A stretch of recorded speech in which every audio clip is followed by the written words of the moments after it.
Right, Facebook, here we go. Come on. Right.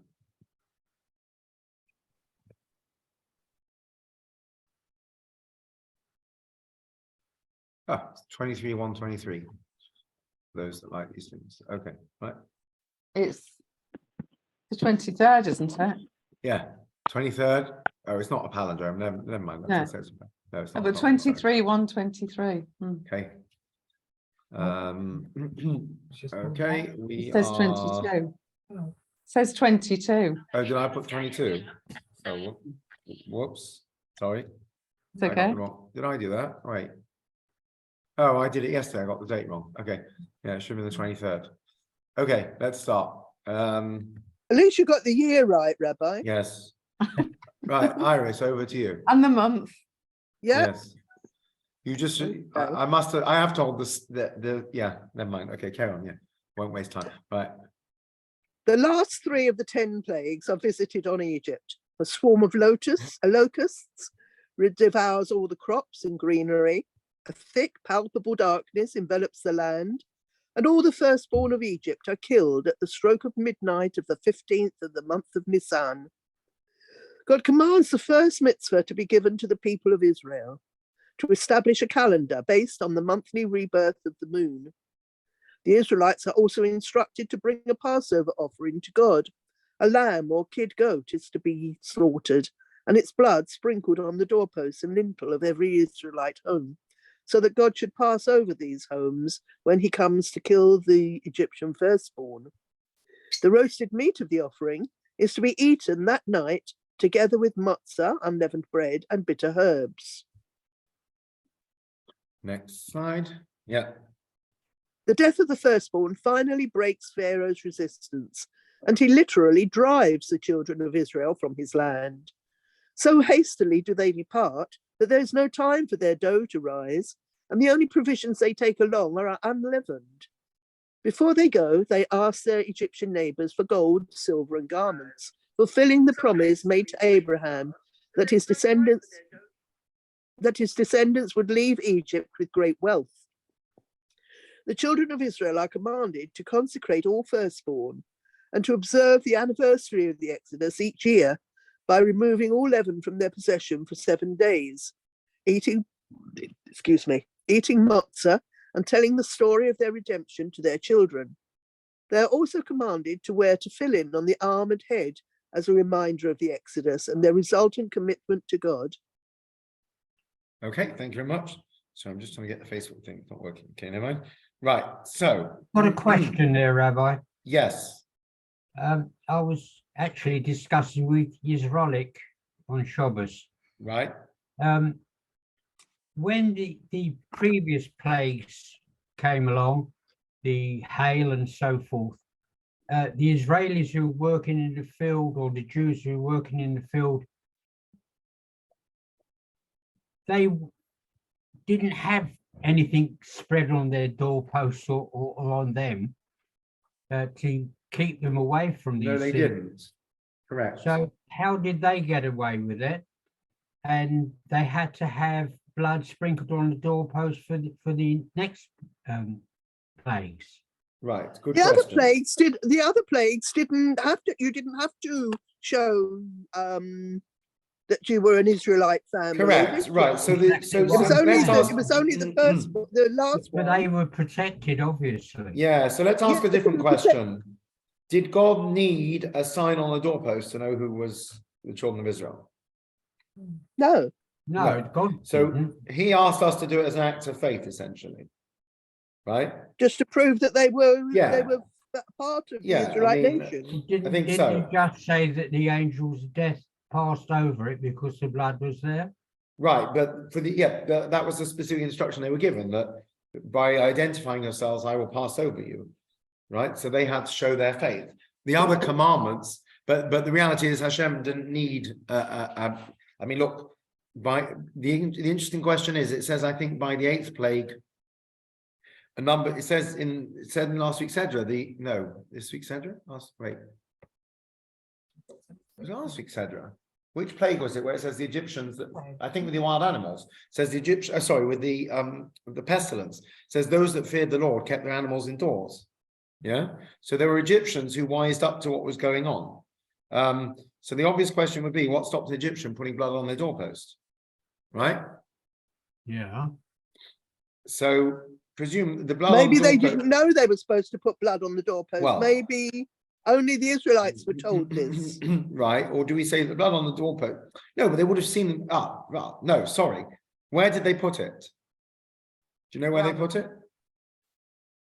They didn't put it where you Maybe- think they didn't put it where you think they put it. If I They recall put it on the correctly, They put it on the lintel. I'm pretty sure it says they put it on the inside. Does that sound right? Inside. No, they put it on the lintel, the top. I Yeah. don't think it says they put it on the inside. It's nothing to do with mezuzah, by the way. As a kid, I always thought it was to do with mezuzahs, but it's not. I'm The thinking that it lintel's at says. the top of it. Maybe I'm wrong. Anyway, the point is, the placing the blood on the doorpost was not that Hashem wouldn't know otherwise who to go to. It was a sign of faith. So they weren't commanded to do that in the previous plagues, I suppose is the answer. Whereas here they were.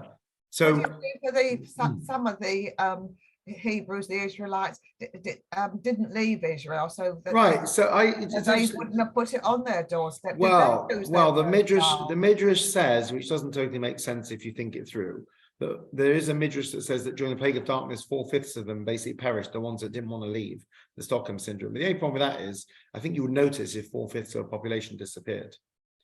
But I think And by the anyway, time weren't there a lot of Erev Rav, the stranger- mixed multitude Yes, who yes. came with us? So maybe they put blood on their Yes. lintels as well. So it could well be. So the placing of the blood on your lintel isn't what makes God leave you alone. That's a sign of your faith. So the answer to Jeff's question is, how is it possible that it says in the previous plagues that, for example, it says by the plague of darkness that there was light for the Bnei Yisrael. So clearly that had nothing to do with putting blood on your doorpost. That was to do with Hashem knew who should have light and who shouldn't. So the only reason you had to put the blood on the doorpost is because it was specifically commanded to do that as an act of our faith for the final plague. But if you say that the only way that the plague would work is that we would have to have the blood on the doorpost so that Hashem would spare us, well, how does that work then? Because surely Hashem doesn't need blood on your doorpost to know who you are. So it's more the symbolism of it, right? It's like saying, there's lots of things like that. Why does God need us to do certain things? He knows anyway, right? It's the famous thing. Like when Hashem said to Adam, Ayeka, where are you? What do you mean? Hashem knows where he is. It's a famous thing. Right? He wasn't asking him, I don't know where you are. He's saying, like, do you know where you are? So sometimes we're commanded to do things, but previously they weren't commanded to do it. So I guess there was no imperative to do that. So clearly the blood on the doorpost wasn't what made them distinctive, but it was a sign of their distinctiveness, if that makes any sense.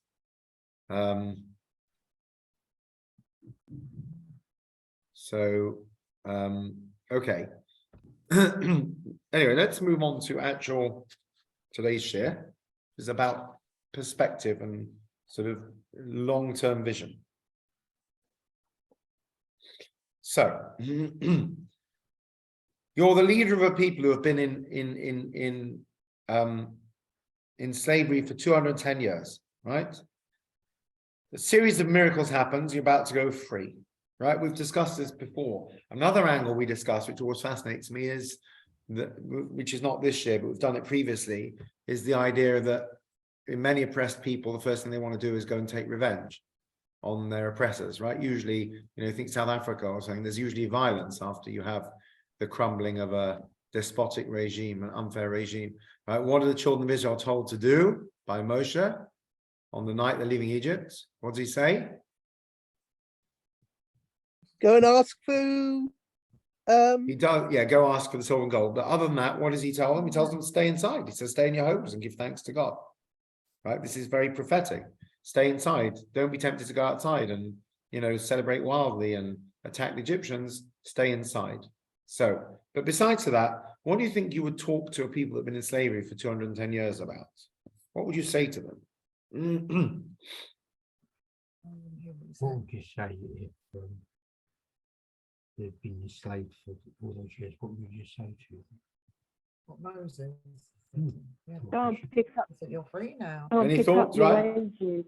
Sorry, Yeah, go and pick up your wages. Go and pick up your wages. go pick up your wages, okay? What about some kind of a vision? I suppose the key word is freedom, liberty. Let's look at someone else who gave a speech about freedom. The Gettysburg Address, Abraham Oh, Lincoln. Martin Luther King. You're in control of your own actions now. Destiny. Okay, so you might say something like, you're now free to make your own decisions. You're now free to build your own nation. You're now free to lead your own lives. A theme would probably be freedom, right? Let's see. What did Abraham Lincoln say at Gettysburg? Who wants to read Abraham Lincoln? 7 years ago, our fathers brought forth on this continent a new nation, conceived in liberty and dedicated to the proportions of all men who are created equal. So when America was being built, Lincoln said it's a new nation conceived in liberty, new birth of freedom. Or you might say that. Or you might talk about the land flowing with milk and honey, right? Or the reward that awaits you. Right? Hey everyone, not only are we free, but we're going to travel to the promised land, the land flowing with milk and honey. It's very exciting. Or you might warn people, you might say, you're free now, but there are many dangers that go with that. Make sure you don't, succumb to the temptation to somehow squander your freedom. Nelson Mandela called it the long walk to freedom. Now, so you might talk about the promised land, you might talk about freedom and liberty, you might talk about the challenges you're going to face and, the strength, you might talk about even the military, I don't know, all kinds of things, right? So, 1 second. What does Moshe talk about? Anyone? Mm,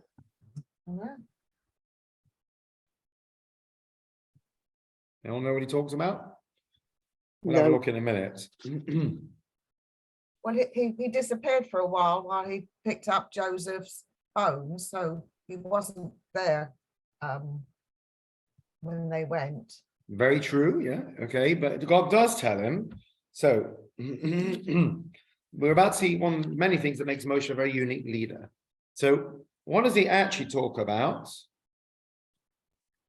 in this week's Parsha? Anyone know? Let's have a look. Oh, that's the wrong one. Sorry. Right, ignore that. Right. So source number 3. This is what Moshe talks about this week. Oh. Okay, who would like to read? You should recognize this. Right. When your children ask you, what does this ceremony mean to you? It is the Passover sacrifice. You passed over the houses of the Israelites in Egypt and spared our homes when he struck down the Egyptians. Right, we should put the Hebrew. V'matem zevach Pesach hu l'Hashem shepasach el batei bnei Yisrael b'Mitzrayim. I can't remember the rest. It's from the Haggadah, right? So Haggadah, yeah. Now it's actually from the 4 sons. The four Each of the four sons. sons is worded according to one of these. So that's source number 1 this week's Sedra. And again, who'd like to read number 4? I will. Second one, go on. On that day, tell your child, I do this because of what the Lord did for me when I came out of Egypt. Right, and the final one. Anyone? Shall I do that as well? You sure? Shall I do it? Yeah.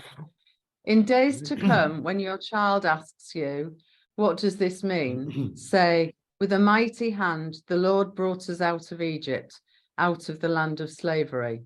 Right. So the Hebrew phrase it uses machar. Machar means tomorrow. Rashi says there's a machar that's tomorrow, and there's a machar that's in the dim, distant future. It's like Gavi will say, last night I did this, and he means like 3 weeks ago, right? So it's perceptions of time. So let's just go back a minute. When your children ask you, that doesn't say in the future, but then it says on that day in the future, And then it says, in days to come. So it's not talking about tomorrow. Tomorrow, your kids will still remember. It's talking about future generations. So what does Moshe do? He doesn't get up and say, tomorrow we start our life as a new nation. Tomorrow we start the journey to the promised land. Today is the first day of our freedom, or anything like that. What does he say? He says, you have to teach your children. You have to teach them the future, and you have to teach them the distant future. Not only that, but what do we see from all three of these? At least two of them. Your children will ask you, right? You'll tell your child will ask you, right? So many times, I love the quote from Rabbi Sachs about asking questions, right? That the biggest nachas you get is when your child asks a good question. And the teacher says he asked a great question today. Doesn't matter what the answer is. They asked a great question. They came up with a great question on the Parsha. Right? Brilliant question. So there's a few things alluded to in these pasukim, these verses. Number one, education. Number two, teaching. Number three, asking questions. So what is the manifesto that Moshe gives us? The blueprint for our survival. The very first thing, pretty much, that he tells us in his victory speech over the Egyptians is basically education. Teach your children, right? You don't need to build pyramids. You don't need to build, elaborate marble colosseums. You need to build schools. You need to educate. I think we have the quote. We previously came across a quote from the Talmud where it said that it got. Do you remember we learned? I think it was last year. And I think it was Emil, because Emil talks about the Kohanim and educating the younger, educating the older. And we said that it said that there was a time in the Talmud where the fathers could no longer teach their children, so they hired teachers to teach groups of children. This is basically the first ever school, long before anyone else was doing it. Right? What do they say? To win a war, you need what's the one about education? An army to win a battle, you need an army. To win a war, you need education. What is it? A school? Something like that. There's some phrase. What's the phrase? About the power of education. Anyone know the phrase? I can't remember. There's a phrase like that. Maybe it's a Rabbi Sachs quote.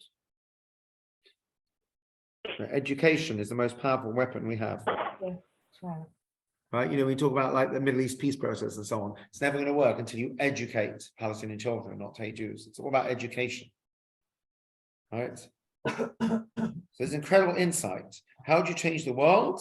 It's not about armies, it's not about empires. It's not even about values like freedom and democracy. It's about how you teach your children, right? Education. Right? You have to raise your kids to educate them, whether that's with Torah, whether that's with values, freedom.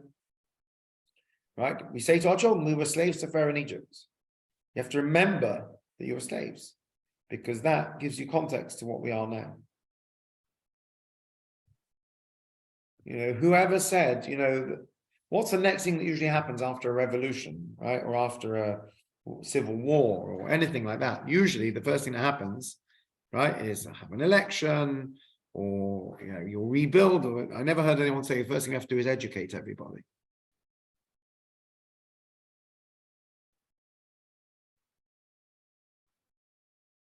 I think we had this quote before. There's a chap called Judge Learned Hand. Oh, something's gone wrong. Sorry, it hasn't saved properly. Okay, hasn't saved properly. I don't have it. Okay, that's very annoying. Sorry, 1 second.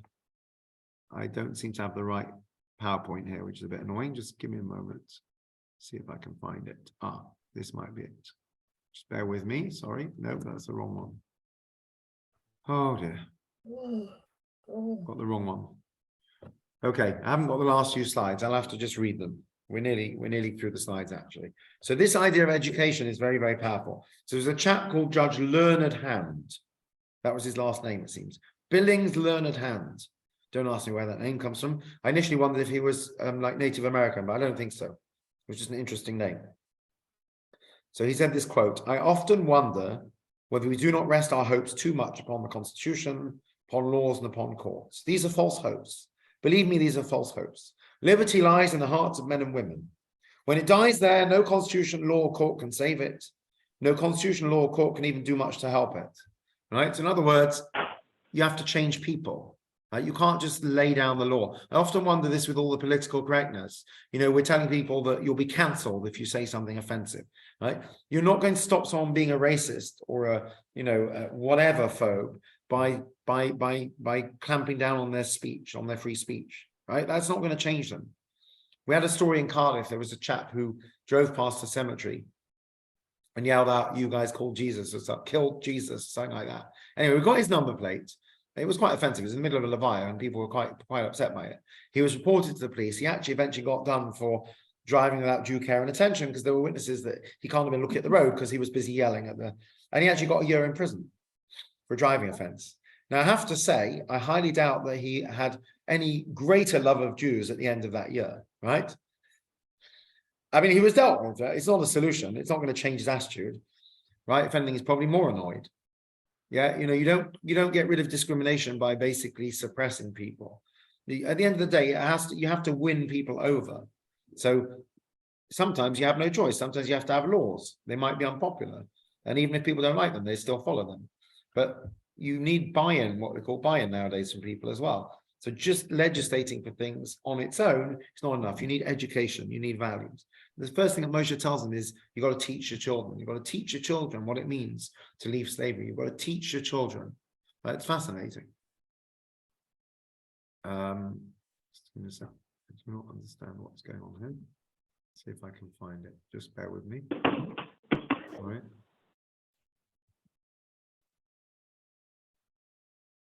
Ah, no, that's definitely the wrong one. Okay, never mind. It's not happening. Okay, that's a shame. Okay, I've done all the last slides. Okay, I'll just have to read them. So there's a couple of issues here. One is the education as a value, passing it on to the children, but also it's the idea of looking so far ahead and, you know, thinking about what lies beyond tomorrow, right? Or in another phrase, you could call it succession. You talk about succession. There is a saying in Proverbs 29:18. It says, if you don't have vision, then people basically perish. People waste away. You need a chazon. You need a long-term vision. Ezekiel is told by God that a prophet is a watchman who climbs to a high vantage point, sees the danger in the distance before anyone else is aware of it. Right? And the final one, which I quoted this morning, right, from Pirkei Avos, it says, who is wise? Anyone remember the answer to this? Who is wise? Chapter 2, Mishnah 9, says, Haroa es ha-nolad. Nolad is something that's given birth. So the person who sees what will come into being, the person who sees the consequences of their actions. So a truly wise person in Judaism is someone who sees the long-term picture. Someone who sees the bigger picture. Interesting that, I mean, Churchill got a bit of a bashing from the woke brigade, but he was a pretty amazing leader. He was a historian, right? Being a historian helps you to be a good leader because you see the longer picture, you see the bigger picture. So this is a very important concept. You know, we talk about the environment, we talk about politicians, right? They come up with short-term solutions that will last till the next election, right? There's a lot of frustration often about that the political elites don't seem to have long-term vision. You know, often it's about, you know, we'll have tax cuts so that we get elected rather than looking at the longer-term vision for the country, right? It's a common problem. People have very short-term vision, right? You know, they don't look at the long term, right? We all know the famous story, right? With the guy that was planting the carob tree. It's in the Talmud. Someone came along and said, what are you doing? He says, I'm planting a carob tree. He said, why? It's going to take years and years and years to bear fruit. You won't even see the fruit. You know, you'll be gone by the time it bears. Apparently, it'll take a long time to bear fruit. So he says, but just as the people before me planted trees so that I may enjoy their fruit, I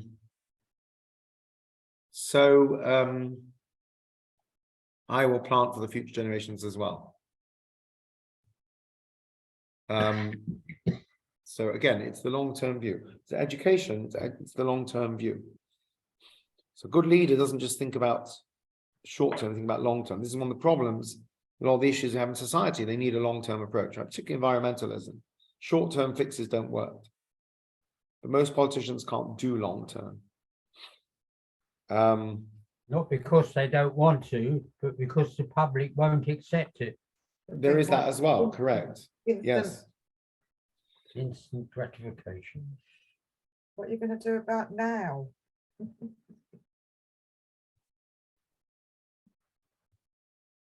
Yeah. National So health. No, just trying to nobody wants to think of all.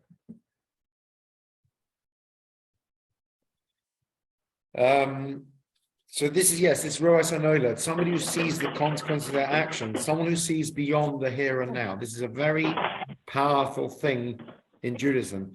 We seem to have a shorter share today because I'm basically finished with my sources actually. Sorry, we didn't have the last few on the screen. So a parent thinks about the long term. A good leader thinks about the long term, right? A good prime minister should think about the long term. It's not easy. As you say, also nowadays, people are very short term. They like gratification, but usually short term solutions. I mean, look at what's happening, all around the world. Everyone's society is getting into debt, for the short term rather than for the long term in order to fix the short term. Doesn't work. So the greatness of Moshe is, number one, amongst many other things, that the message he gave to people who've just been freed from slavery is basically education. Teach your children, remember your roots, make sure that you educate your children for the future generations. Number two, that the long-term aspect of that, it's not something that's going to happen overnight, it's something you have to plan long-term. So Confucius said, if you're planning for a year, plant rice. If you're planning for a decade, plant a tree.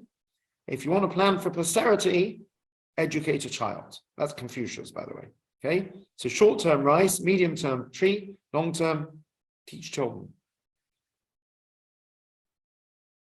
Right? Often when I speak in schools, I ask the kids, I've said this before, who the most important people in the room are, and occasionally they point to themselves. Usually they point to the teachers or myself. So we discuss it, how, children are the future, and that's why they don't go down the mines. That's why they go to school and get educated, because that assures our future. Right? Education. This is why the building of schools is always so central in Jewish life, basically. So it goes all the way back to the moment we left Egypt. The first thing Moshe says is, you've got to educate your children. Right, any questions? Oh, it's a bit shorter today.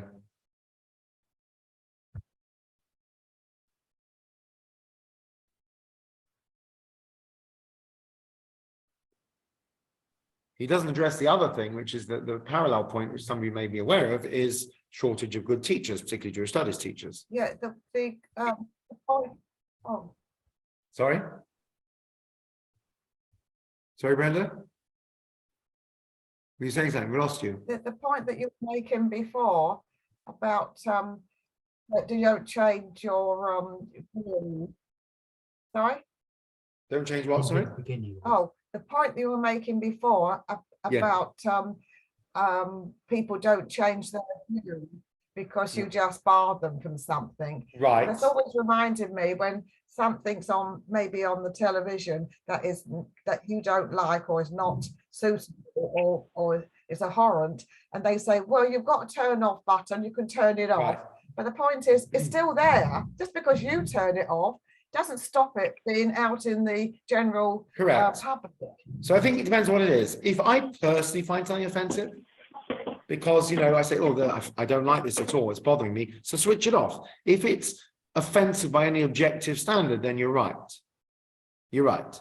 People have forgotten about the off button though. People are very quick, oh, this might trigger me, because I had a bad experience. Okay, so don't watch it. Don't watch it, don't read it, don't engage with it. If it's something that's offensive to society, I get that, right? Just like the idea of stealing, if something's not modest or whatever. But if it's something that, I had an interesting experience recently. I'll share it actually. It gave me a lot of food for thought. I don't know if I mentioned it. I don't think I mentioned it last week. And I don't know the answer to it. I'd be interested to hear people's thoughts on this actually, because it's on this point. Sometimes you have to realize, let's say, I don't know, God forbid a person lost a child, right? That's going to often haunt a person for life.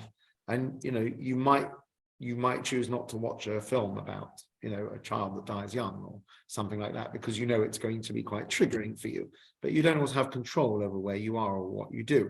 I'm very much aware of this with sermons, for example. I would never, if I was going to make a joke about a marriage breaking up or something, I would try to look around the room, make sure there's nobody that's recently divorced or something that's going to, have I ever told the story of the dog? I think I told it last week. Yeah, I think I told it last week how I was going to tell the joke about the dog dying, and I didn't. Did I tell that story recently? Maybe I didn't. Anyway, many years ago, I was invited to a wedding in Israel, and I was asked to speak basically. So I was going to tell, the famous joke about the lady that's taking her dog to Israel, right? And she's going to take the dog on the plane, and she hands it to the steward, and they put it underneath, which is a bit silly, but anyway. And when they get to Tel Aviv, the dog's died, and they run around and they find another dog to replace it. And she gets off the plane, they give her the basket, and the dog jumps out and she faints, and she wakes up and they say, "What's wrong?" She said, "What do you mean, what's wrong? I was taking my dog to Israel to be buried, and he's come back to life." So I was going to tell that joke, and I was going to say, thank God we're here for a simcha. Something stopped me from doing it, and I was so glad I didn't, because I only found out afterwards the best friends of the bride's family had just lost their dog. And they almost didn't go to the wedding. They almost stayed home because of the shiver, but they decided to go. If I would have told that joke, it would have been an absolute disaster. They would have been in floods of tears, right? Now, you could say, it's not your fault, blah. Anyway, thank God I didn't. So anyway, at Ron Kemp's Levaya the other week, I spoke about Parshas Vayechi and how it says that Jacob never died because he lives on through his children, and that we live on through our children and grandchildren, right? Which I think is a good message where someone has Jewish grandchildren. Obviously, sometimes you have a situation where someone has no Jewish grandchildren or no grandchildren at all, and then you talk about something else, right? But it seemed an appropriate message. Somebody spoke to me afterwards and said there was somebody there who was close to the family, who unfortunately never had children, and they found it very upsetting and very hurtful, because the way they took my message was that you only have value if you have children and grandchildren. Now, obviously, if I was giving a hesped for someone who didn't have children, I wouldn't say that. I would say something else, right? Say about their good deeds, or I'd say how, although they didn't have any children of their own, they were a teacher and they taught lots of people, and that was their spiritual children, or something like that. So I said to the person, I'm sorry to hear that. And I went away, I was thinking about it, and I don't really know the answer, because, I mean, I'll give you a very simple example, which is a very relevant example. Right? Many of us know people in our own circles, probably in our own families, who have married out, who have non-Jewish, non-halachically Jewish children or grandchildren. So, every wedding, should we not wish Mazel Tov to the parents, the bride and groom, because standing there are going to be people whose children are married out who are going to be triggered by that. Right?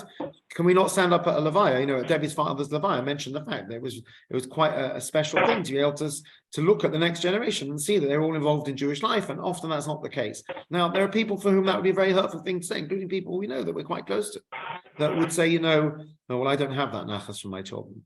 So I imagine most people would say, it's not about me, right? When I hear a hesped, it's about the person that died.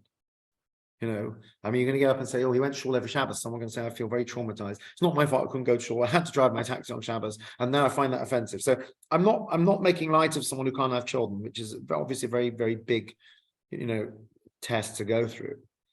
But I was a bit torn. On the one hand, I thought, maybe there's a different way to word things. Maybe it's just nice to say, not everyone can say that they had nachas, but for so-and-so, it was great that they had nachas, or something like that. Or, for those of us that have children, they are our future, or something like that. Well, there might be a better way of wording things, but you're always going to have that problem.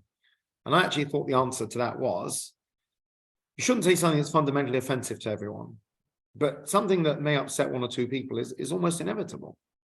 The example I gave is very relevant. As soon as you start talking about nachas, there's people who don't get the traditional nachas, who are going to say, Rabbi came to shul, and all I heard was, you wish someone Mazel Tov on their grandchildren. Meanwhile, my son and daughter haven't had any grandchildren yet, or they're not Jewish, or I don't know, whatever. They're not as from as I would like. So on the one hand, I think sensitivity is important. On the other hand, I think, where do you draw the line? We're always going to risk offending somebody.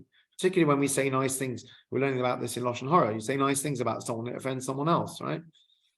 So where do you draw the line? So I think there's a balance between being a bit more sensitive to the fact, you don't know who's in your audience, you don't know who you're talking to, you don't know who's sitting around your Shabbos table or whatever. But on the other hand, we can't never say anything at all. So I think it's probably a balance. I'd be interested in people's thoughts on that. Pam and I were discussing, how you speak to people after bereavement. I think this is quite relevant to that as well. I think one key part is not to put yourself into it, but it's human nature. If you have a trauma of your own, you might be at someone else's levaya, but obviously you're going to be affected by your own trauma. So I get that. But then we never quite know, do we, who's standing there? The other thought I had was that if you know there's a family member who might be, so I always try to ask people, have all the kids married in, before I make comments about grandchildren, so I don't end up embarrassed with someone saying, you do know that there's no Jewish grandchildren. So what I've done sometimes is you might have had, say, a Levaya, where there's, say, I don't know, someone's got 2 children, and one's like, you know, very involved and quite observant, and the other's married out, and kids are not Jewish. So I don't get up at Levaya and say about the grandchildren. I'll mention it at the Shiva, where, you know, only one family is present. But it is hard nowadays to avoid, people get very easily offended. I don't think cancelling everything is the solution. On the other hand, I think we could all be more sensitive. So I don't know. I'd be interested to hear people's thoughts on that, actually. People are very offended very quickly. Right. I don't know why. They can't take criticism. I was always told you shouldn't take yourself too seriously. You know, obviously something that's very, very raw and very traumatic is different from, you know, something casual. But, you know, it's, I went to some training. I don't know if I mentioned this. I went to some training given by JWA. I went on behalf of representing the rabbinate, basically at the US headquarters, about basically harassment in the workplace, right, and preventing all types of harassment, particularly sexual harassment in the workplace, which has a very broad definition, which includes things you say and things you do and so on. And you might think in a Jewish environment, things would be better. I was quite surprised actually at what the survey said, that there definitely, it's something that does happen, unfortunately. And at the end, I said, can I bring up something? I said, you know, you talk about things like saying to somebody, oh, you look nice tonight, right? You know, unwanted comments. I said, I'd like to bring up 2 issues, which I think are very context sensitive, depending on the person. I said, number one, I said, a lot of Rebbitzins, not only Rebbitzins, but obviously tend to be religious ladies. If you're a more religious person, you're going to be a lot more uncomfortable probably with what might be a normal comment in the workplace where someone says, that's a nice outfit coming from a man or something like that. I said, that's not appropriate for a frum lady that is not comfortable with that. I said, and people don't necessarily realize that. I said, if we're talking about, you know, appropriate language, in the same way that you would say it's inappropriate to make a comment to somebody about, you know, very explicitly about their appearance, to make a comment to a very religious lady, even perhaps a more power of comment might be inappropriate. I said, can I bring up my second comment, which is people who make comments to rabbis and representatives about whether they're expecting a child or not. So it's nobody else's business. I said, is that any different from someone saying, oh, you look nice, you've lost weight? And they said, no, it's not actually. Very good point. I said, it's one of the most common things you come across. So it's interesting. I had an interesting discussion.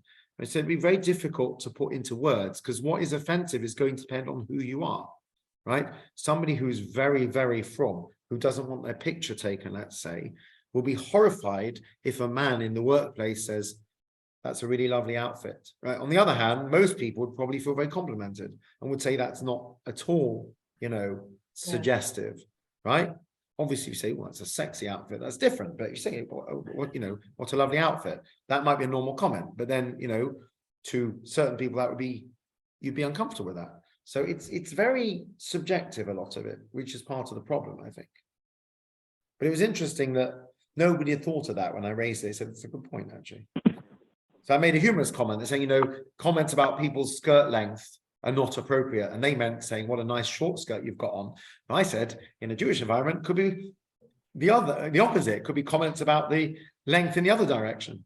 But there's a lot of subjectivity in these things. That's why I think it's hard to make rules also. Because how do you decide what's right and what's wrong, what's offensive, what's not? It's going to depend on the individual, isn't it? You know, so it's a difficult one. I think we're all a lot more careful than, I mean, Julie and I were sorting the books this morning. We came across a book of Irish jokes. I said, probably put that in the bin. Doubt anyone tells any of those anymore, you know. But Rabbi, yeah. that's what Hosea Bot says. Say little, do much. Quite right, yes.